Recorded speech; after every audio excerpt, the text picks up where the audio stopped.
दामन की ठंडी हवा चाहिए, उनके दामन की ठंडी हवा चाहिए, उनके दामन की ठंडी में सलाम पढ़ रहे थे। देखो ना लिख के लाया हूँ। अल्लाह फरमाएगा उसके बाद क्या हुआ। फरिश्ता कहेगा मौला उसके बाद। सब लोगों ने हाथ उठाकर तेरी बारगाह में दुआ मांगी। मौला फरमाएगा क्या मांगा है। फरिश्ता कहेगा लिख के लाया हूँ। कहा क्या लिख के लाया है। कहा देखो ना फला ने बेटा मांगा, फला ने बेटी मांगी, फला ने इज्जत मांगा, फला ने कुर्सी मांगी, फला ने दौलत मांगी, फला ने जन्नत मांगी। देखो ना लिख के लाया हूँ। अल्लाह फरमाएगा फरिश्तों गवाह हो जाओ, आज मेरे नबी के जलसे में जितने लोग आए थे, जाओ मैंने कयामत में सबका दर्जा बुलंद कर दिया है। आप खुश नसीब हैं, रब के रजिस्टर में आप। अच्छा उसको सुन लीजिए। जब वक्त कम होता है तो मैं खुद ही घबरा जाता हूं, है ना, और मुझको खड़ा करे नॉन स्टॉप टाइम। तो उस देहात में, उस गांव में चंद लोग आ गए बदअकीदा पादरी धर्म वाले, लोगों को वर्गलाने लगे कि दुनिया में कितने खुदा को मानते हो। सबने कहा एक को, कहा कि नहीं हम जो कहते हैं वो मानो। कहा क्या कह रहे हो। कहा कि दुनिया में एक खुदा नहीं। लोगों ने कहा कि एक ही है। कहा नहीं है। कहा एक ही है। कहा एक ही है तो बताओ तुम्हारा खुदा अभी क्या।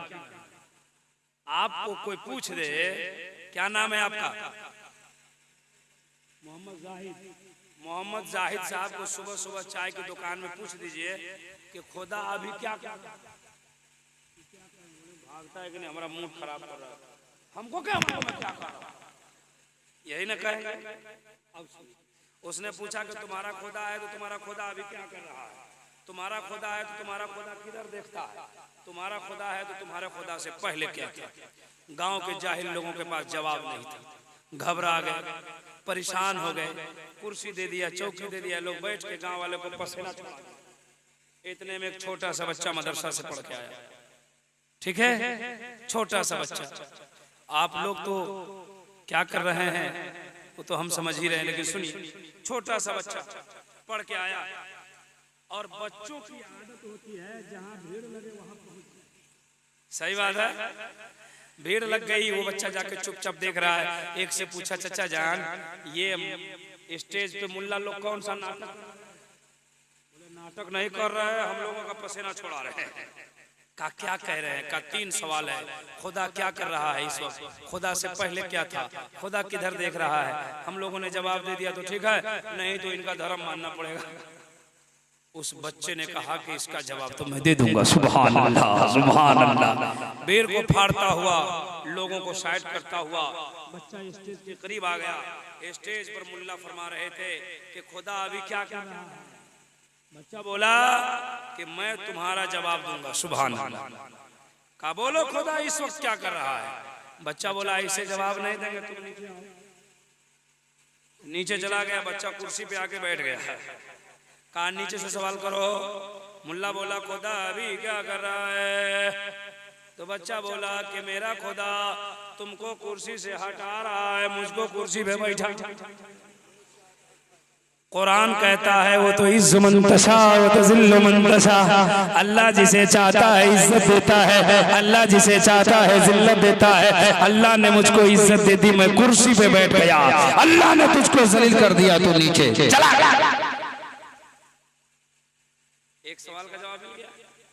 दूसरा सवाल ये था कि खुदा से पहले क्या है। बच्चा ने बोला खुदा से पहले बता दूं। का बता दो। कहा कि मुल्ला लोग तुम लोगों को गिनती गिनने आती है। कहा गिनती गिनो। एक ने कहा 1 2 3 4 5। का रुक जाओ, पलट दो। का 5 4 3 2 1। कहा आगे बढ़ो। का 1। कहा आगे बढ़ो। का 1। उसका सवाल था कि खुदा से पहले क्या है। अब बच्चा बोला कि बोलो 1 से पहले क्या है। तो उसने कहा 1 से पहले कुछ नहीं है। बच्चा बोला मेरे खुदा से पहले कुछ नहीं है। जरा जोर से बोलिए ना सुभान अल्लाह। पूरी दुनिया का खुदा।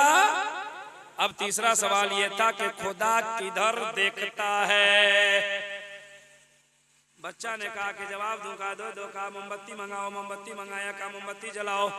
मोमबत्ती जला दिया। उसने पूछा कि खुदा किधर देख रहा है। उस छोटे बच्चे ने कहा कि मोमबत्ती की रोशनी किधर है? वो बच्चा ऐरू गैरू नहीं था, उस बच्चा का नाम इमाम आजम है। उस बच्चा का नाम इमाम आजम। आपने फरमाया कि मोमबत्ती की रोशनी किधर है? तो एक ने कहा मोमबत्ती की रोशनी चारों तरफ है। इमाम आजम ने कहा सुन, जब मोमबत्ती की रोशनी चारों तरफ है, मेरा रब फरमाता है वल्लाहु नूरुस समावाति वल अर्द, मेरे रब का नूर जमीन और आसमान पे साया फेंकता है। जरा जोर से बोलिए, और जोर से। पूरी दुनिया का खुदा एक है, एक खुदा के सामने सर झुकाइए, उस अल्लाह की बारगाह में इबादत कीजिए, रब से अपने गुनाहों से तौबा कीजिए, रब की बारगाह में मकबूलियत हासिल कीजिए। लेकिन होता यह है कि अभी जलसा हो गया, सब लोग अपने अपने घर जाएंगे, कल गांव में तज़किरा होगा। अरे जलसा में तो बड़े बड़े मौलाना आए, मौलाना लोगों ने तो हिला दिया, लेकिन आप हिलवे नहीं किए। आपने सब कुर्ता पजामा झाड़ के चले गए। जितना सुने थे सबसे ज्यादा हमारे कौम का नौजवान तबका बिगड़ा। कौन बिगड़ा? नौजवान। जुमा के दिन, जुमा के बाद खैनी लेके इमाम साहब के पास पहुंचता है, लेके खैनी ठोक रहा है। मौलाना आपने क्या तकरीर किया, आपने हिला दिया। मौलाना बोले अच्छा ठीक है, बहुत अच्छी तकरीर किया। जहाँ जोहर की असर की अजान हुई, अल्लाहु अकबर अल्लाहु अकबर, सब लोग मस्जिद जा रहे हैं, मस्जिद के बाहर जा रहा है। मौलाना पूछे कहाँ जा रहा है? बोले आ रहे हैं। कहा नमाज नहीं पढ़ोगा? कहा पढ़िए ना, हम आते हैं। कहा क्या दिक्कत है? तो कान में कहता हजरत हम नापाक है। अल्लाह अल्लाह। मेरे भाइयों, तकरीर तो होती ही रहती है, तकरीर जो होनी थी हो गई। मैं दो तीन चीज आपको पैगाम दे दूं। देखिए जलसों में आइए, जलसा सुनिए, उलमा के बयान को सुनिए और अपनी जिंदगी में इनकलाब लाइए। कभी अकेले में बैठ के सोचिए कि मैं किस लिए बनाया गया है। कभी सोचिए कि ये स्पीकर क्यों किस लिए बनाया गया है। कभी सोचिए कि पंखा क्यों बनाया गया है। कभी सोचिए कि वो झूमर क्यों बनाया गया है। जिस काम के लिए जिसको बनाया गया वो अपना काम कर रहा है। मैं को जिस काम के लिए बनाया गया मैं अपना काम कर रहा है। लाइट को जिस काम के लिए बनाया गया लाइट अपने काम में लगा हुआ है। पंखा को जिस काम के लिए बनाया गया पंखा अपना काम कर रहा है। कभी आप सोचिए कि अल्लाह ने हमें किस लिए बनाया है, हम क्या कर रहे हैं। हे मुसलमानों, अपने बारे में कभी बैठ के सोचिए और दो तीन बातों पे अमल कीजिए। कोशिश कीजिए हम वक्त सोते जागते उठते बैठते हम पाको साफ रहें। कोशिश कीजिए नमाज शुरू करें। एक 5 वक्त नहीं हो सके तो 2 वक्त शुरू कीजिए। 2 वक्त न हो सके तो एक ही वक्त फजर की शुरू कीजिए। अल्लाह तौफीक देगा तो दूसरे वक्त भी शुरू हो जाएंगे। अल्लाह जब तौफीक देगा तो 5 वक्त की नमाज शुरू हो जाएगी। लेकिन अभी सब लोग घर चले जाएंगे, नमाज कोई नहीं पढ़े। आज तो खैर रात भर जगे, फजर में गिने चुने लोग आते। एक आदमी से पूछिए चाचा आप फजर में नहीं आते हैं? बोले शैतान सुला देता है, नींद नहीं खुलती है। अब बिहार का मुख्यमंत्री नीतीश कुमार ऐलान कर दे जो फजर की नमाज पढ़ेगा उसको 20,000 का महीना मिलेगा। पूरी दुनिया का शैतान मिलके नमाज नहीं छोड़ा पाएगा। सही बात है कि नहीं? कुछ लोग 3 बजे पहुंचे, कुछ लोग मस्जिद में, कुछ लोग कुछ छूट जाए लेकिन फजर न छूटे। जब 2 किलो राशन के लिए 6 महीना से लाइन में लगे रहते हैं तो 20,000 के लिए तो और लाइन में लगेंगे। आप अपना फायदा देखते हो दुनिया में, कभी सोचो कि दुनिया में तो किसी तरह जिंदगी हम काट लेंगे, लेकिन जहां हमें जाना है हमेशा वहां आना है। वहां की तैयारी क्या हो? तो नमाज पढ़ेंगे, बोलिए ना हो, नमाज पढ़िएगा ना। कितने लोग पढ़िएगा जरा हाथ उठाइए तो। अच्छा, वही लोग उठा रहे हैं जो नमाज पढ़ते हैं। आप पढ़ते हैं? नहीं पढ़ते हैं? जुमा पढ़ते हैं? हाँ जुमा। कुछ लोग जुमा ही पढ़ते हैं, कुछ लोग ईद बकरीद पढ़ते हैं। बहुत लोग मर गए चले गए, लेकिन ईद बकरीद के अलावा जुमे की नमाज में मस्जिद नहीं देख पाए। इसलिए मेरे भाई जुमे की तो पाबंदी करिए है ना, लेकिन कोशिश कीजिए कि हम नमाज पढ़ें। इतना बड़ा जलसा आपने किया है, लाखों रुपए खर्च हो गए, लेकिन आज सुबह सुबह इसका रिजल्ट देखा जाए तो कुछ नहीं। क्या हो आज रात भर आपने बना, हमारा तो कुछ ना कुछ हो गया, हुआ ना, ये सब का हुआ, रिजल्ट जीरो। 1 लाख रुपए खर्च करने के बाद रिजल्ट जीरो। हमारे मस्जिद में वही नमाजी रह गए जो पहले नमाजी नहीं बढ़े। 1 लाख रुपए जलसा खर्च करने के बाद आपका इसका रिजल्ट जीरो है। मैं कहना चाहता हूं जलसा करने की कोशिश कम कीजिए, मेहनत करके पैसा 1 लाख जमा करके अपने गांव की गरीब बेटी की शादी कराइए। इस काम को कीजिए। हमारा तो बन गया, किसी का 20,000, किसी का 10,000, किसी का 15,000, किसी का 5,000। आपका क्या होगा? Zero fees. जी हजरत, इसमें अक्सर तबके के लोग, गरीब लोग जलसे में आते, अमीर लोग जलसे में नहीं आते। सही बात बोल रहे हैं कि नहीं?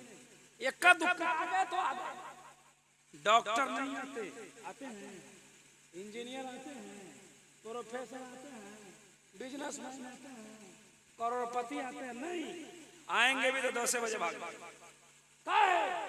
कल उसको दुकानदारी करनी है, वो रात भर सुभान अल्लाह नहीं करेगा, भाग। जी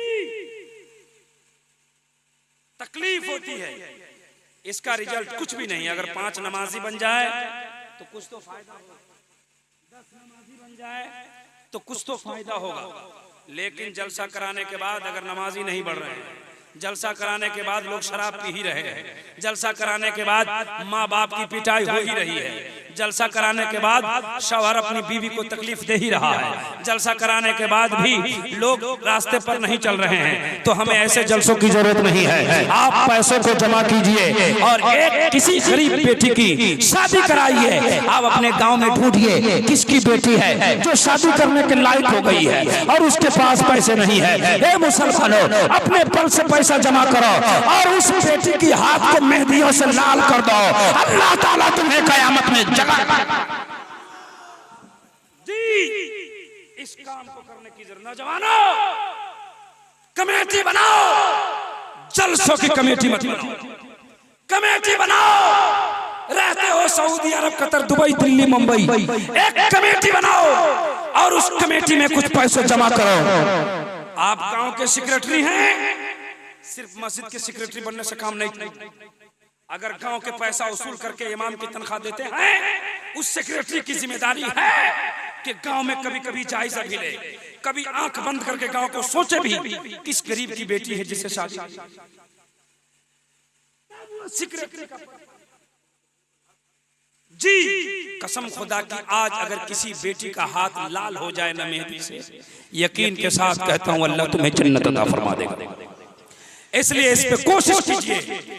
जलसों से कोई रिजल्ट निकलता नहीं है। जलसा कीजिए, साल में 2-4 साल में एक बार कर लीजिए और पैसों को जमा कीजिए और गांव में दबे कुचलों की मदद कीजिए। गांव में जो दबा कुचला है, आप मस्जिद में 1 बोरी सीमेंट नहीं दीजिए, कोई दिक्कत नहीं है। 1 बोरी सीमेंट मत दीजिए, मस्जिद बन गई है, मस्जिद में चंदा रोक दीजिए, कोई दिक्कत की बात नहीं है। 1 बोरी चावल उस घर में पहुंचा दीजिए जिस घर के यतीम बच्चे को खाने में तकलीफ होती है। मैं कहता हूँ 1 बोरी सीमेंट देने का जितना सवाब नहीं मिलेगा, कहीं उससे ज्यादा सवाब उसके पेट में दाना जाएगा तो आपको मिलेगा। कौन करता है? अपना भाई नहीं भाई को पूछता है। साहब हम लोग मदरसा चलाने वाले हैं, फितरा मांगने जाते हैं, बोले मौलाना एम की फितरा नहीं मिलेगा।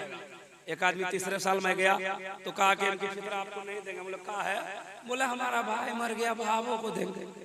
ए पागल, भाई को फितरा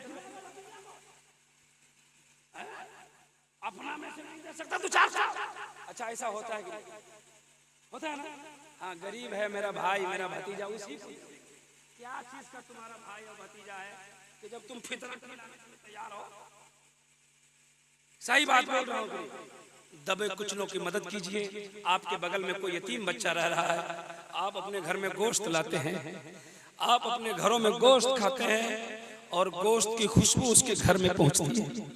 मालूम है इसके दिलों पर क्या गुजरता है?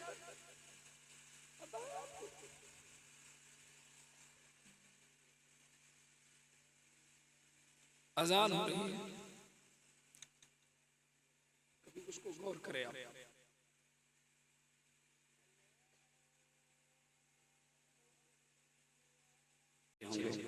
आप गोश्त लाके खाते हैं ना, बिरयानी खाते हैं, उसकी महक उसके घर में जाती है।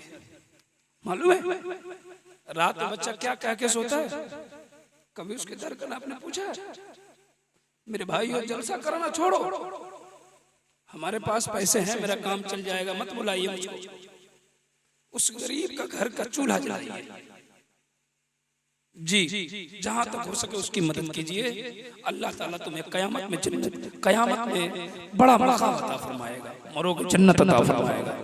जिसके पास अल्लाह ने दौलत दी है, जिस जवान को पैसा है, कमाने की ताकत है, वो पैसा कमाए और अपनी आमदनी में से कुछ पैसा उसके लिए चुपचाप दे दे। आज तो देते हैं तो फोटो खिंचाते हैं, फेसबुक देखते हैं ना, कपड़ा बांटेगा फोटो खिंचाएगा। 1 किलो चावल दे, क्यों उसको शर्मिंदा कर रहे हो फोटो खींच के? चुपचाप उसे कुछ अता कर दो। अल्लाह के रसूल फरमाते हैं जब किसी को आप मदद करें तो उसकी तरफ